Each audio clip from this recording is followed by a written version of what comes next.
Yeah, so the first on my list is UPI. Really? Okay, it was on my list also.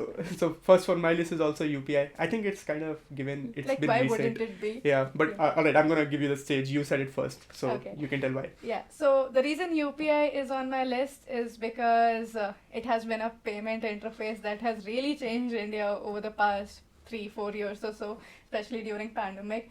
I have seen India go from like a total cash oriented country to being like so cashless, right? Everything is digital transactions that we see everywhere, maybe 90-95% of the places, and that is amazing, right? That is truly amazing. I agree. I think the main reason I put UPI on my list was also because of the people impact it has had, right? Yeah. Like I think there are only few techs in the whole world who can claim that they have touched almost the whole population of their country, right? Mm. And with UPI, we are there, right? Even if Yeah. you go to a remote place, a village. I recently went to a village called Wagaman, and I could find UPI in small shops there, right? Exactly. That was unbelievable to me, right? Yeah. And I think that is we are obviously going to discuss the details of this, Yeah. but just by impact alone, I can rate UPI as one of the most revolutionary tech to Yeah. be have been implemented in Yeah. India.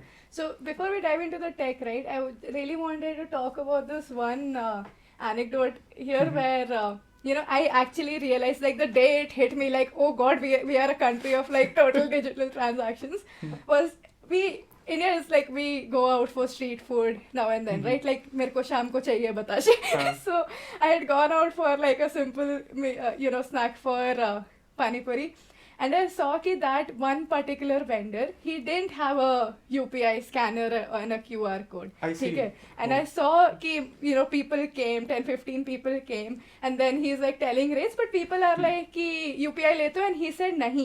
And I saw that whole bunch of people just walk away. Oh wow, yeah. Right? So I like mean, he yeah. lost business because he was still operating on Yeah, cash. I think UPI has come to the point where if you're not in the ecosystem, it can actually hurt you at this Yeah. point. So that's a great anecdote, and I think kudos to the government also to actually make it easy for people to onboard, because if you think of from a perspective of before UPI, the prime thing you require for UPI is a bank account, right? So I think there were schemes that actually went ahead and made people open bank accounts with zero balance accounts. Yeah. So all that is definitely in the background to actually bring UPI to this point where Yeah. now it is a business.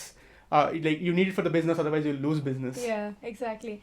And the other thing that I think was really done well here was that just the trust in online payments, right? Mhm. Because growing up or even with experiences, I've seen that India has always been a little less trusting of credit card payments and just moving to digital transactions.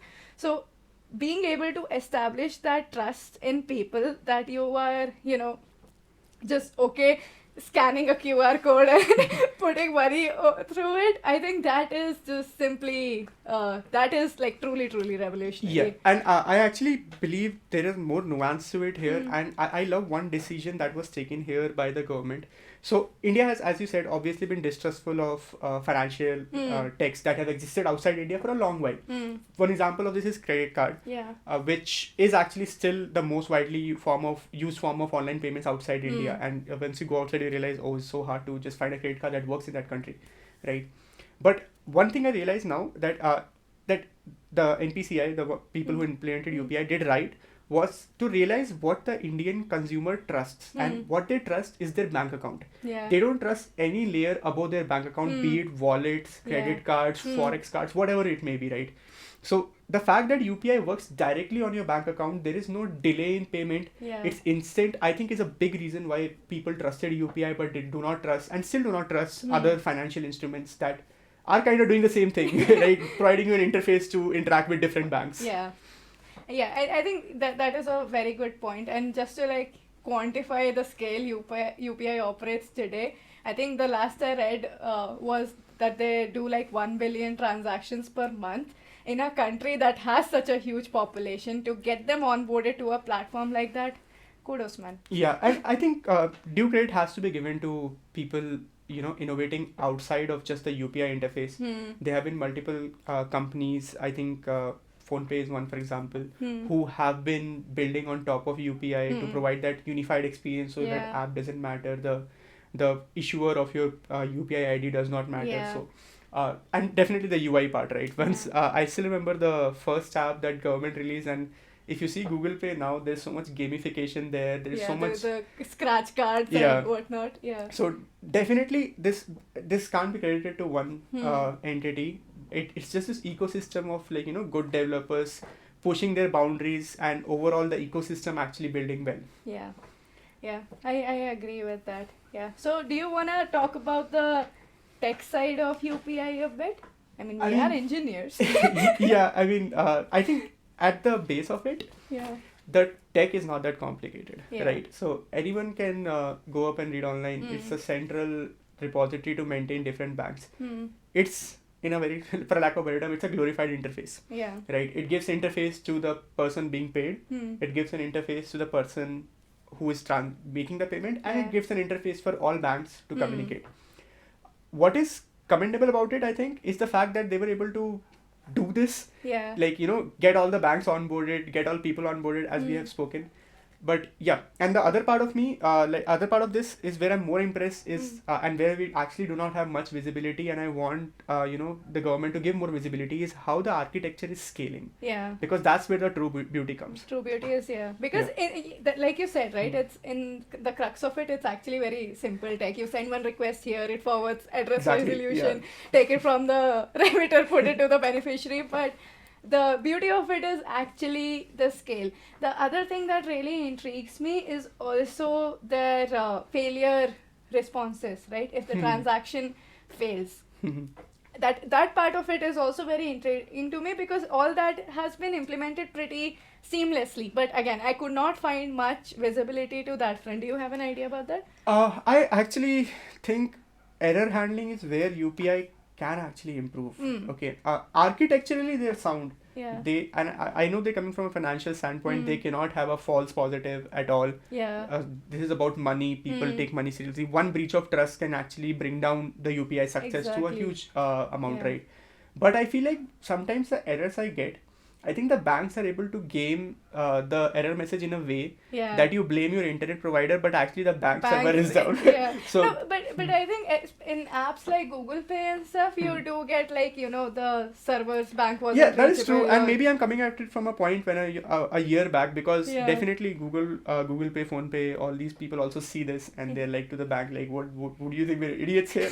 Like, please send a proper error message, right? So it is definitely improving, but I think that is one place where I would like to see. So once you're hosting an interface, you always want to enforce more so that it's standardized. You should not leave error messages and stuff to the bank to decide. You should give them an option. Hey, here are 5 error messages. Yeah. Choose one and tell me, like, this is a problem. Don't just Yeah. give me a random message and I'll propagate it to the client, for whatever it is needed. Okay. Yeah, I think architecturally they are sound, but the error handling part still needs to be improved. Yeah, and of course, I would love if they release. It's a government entity. They don't have anything to lose. I think Yeah. they should definitely release more info about their architecture Yeah, and tell how all, they're scaling. do a tell all about architecture. Show us a system design video. Yeah, I mean, I'm actually very curious about scale. Yeah. One thing is to handle the request, but another thing is to handle latency. Latency. Right. If you have worked on scale, you definitely have, but for viewers also, you know that latency ultimately determines the usability of your system. And when Exactly. it comes to scale, latency is very hard to manage, especially Yeah. for fast moving transaction involving multiple entities, right? And we all know how bank servers work. So I will be very, very happy if they release more information there. People have obviously guesstimated it and reverse engineered it a lot, but that doesn't make it true. Yeah. So they should definitely give a paper at least to give us more insight into it. True. I agree. Okay. Yeah. Okay. So now that we have covered the architectural aspects of it, the next thing I wanted to dive into was where do you, it's an interview question, where do you see this technology in 5 years from now or 10 years from now? Yeah, I mean, UPI, I have strong feelings for that question. Yeah.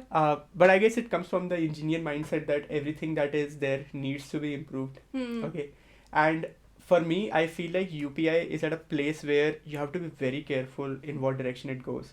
If you over engineer it, you might create a bar which makes harder for people to use it. Right. I already feel gamification is reaching that point where Hmm. sometimes there's just so many useless coupons I have in Google Pay. I mean, please Google Pay if you ever have No, listened Google to Pay starting mein they used to give you money. Yeah, right? yeah, and like the thing is like when you incentivize something, even if you get that for free ka 5 rupees ka coupon, you used to be like so happy. Yeah, no, I agree on that, and they did that to get customers. But now I have like a bunch of useless coupons, and my OCD, I know the coupon is gonna be useless, but my OCD has to scratch it, right? So, Yeah. please stop with this useless coupons. Yeah. Nobody wants them. So one thing is obviously about the engineering thing, but then there's also the future scenarios that this technology can unblock, right? So one thing that I believe would be really interesting to see is now that India is having talks with the world about like, selling UPI tech, would be this cross-border UPI transaction. I agree. Yeah, that's a good Like, point. I yeah. think expansion, not along the tech side, but along the implementation Yeah. side of having it more seamless across the world Hmm. will definitely be good. The question remains whether it is just beneficial for Indians traveling abroad, or is it going to be beneficial for people outside? But I guess ultimately they also are getting a better payment Yeah, solution. I mean, travel becomes easier, right? Like you just said, ki if you have to travel to another country, you spend like some time figuring out ki which credit card is gonna give you the Yeah. good interest thing and whatnot, right? If you have UPI, I'm pretty sure it's not gonna be I pay 50 rupees and they get like $1. There's obviously gonna be forex charge imposed on it because world needs to keep running, but it would definitely feel a bit more seamless. So Yeah. I'm really interested in seeing that scenario pan out actually.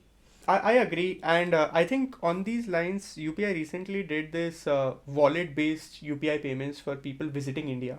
So if you visit India, actually, if you think about it this way, India has locked visitors out of their payment system because you come, you find UPI everywhere. Yeah. There is a possibility that the small vendors out here might refuse cash and refuse card. Yeah. They just want UPI. So a step in the right direction was to introduce wallet-based UPI payments. So you open a wallet and you recharge that wallet, and then you can use UPI payments. Something similar can be implemented on international lines, I think once, but of course that will only happen if a country adopts UPI domestically in the first place. Yeah. But yeah, interesting areas. Let's see how it goes. I think we're still like far from it, but we'll see how things pan out. One thing though, alright, I think part of the success of UPI on this point was also that the decision they took to be mobile first and mobile only actually. I should not even say mobile first, mobile only. Right. I am sure that outside India there are competitors for such payments. Apple Pay, Google Pay. Right. Yeah. They haven't caught up in India, but I think Apple Pay is a big competitor in US at least. So it will be interesting to see how UPI competes against those, because UPI in India had no competition. True. But once you have competition, the ecosystem that Apple brings, the ecosystem that Google brings, how does UPI counter that? Right. Yeah, that's a pretty interesting thing, because at least to me, I always see like India as a slightly different market than rest of the world, because I see it as a wildly different market. I was trying to be politically correct, but thank you. So because it is a different market, right? Because I've seen adoption for Google Pay, even Amazon Pay worldwide, but here you have UPI. Like, who will trust Amazon? Nobody trusts True. Amazon. I mean, when you have a government-backed payment solution, Yeah. why would you trust the private solution? Private solution. I think that becomes the crux of it. I think the reverse battle is going on in India. Then all these people have to make them trust it. I think one thing I like about Google Pay though is and in India Google Pay is branded in two places. One is the UPI part of it, but there's also the normal Google Pay of the wallet. That also now supports a UPI recharge that you can use to pay. So I think they are trying to merge into UPI, not fight against it. They're trying to set themselves up as a layer above UPI. Yeah. That's also an interesting thing they're doing. I don't know which path is correct. Too early to call, but let's see where it goes. Okay. Yeah. Think. What you just saw was a clip from our bi-weekly podcast. You can check out the full episode here, and do like, share and subscribe this video if you want more such short clips from our podcasts.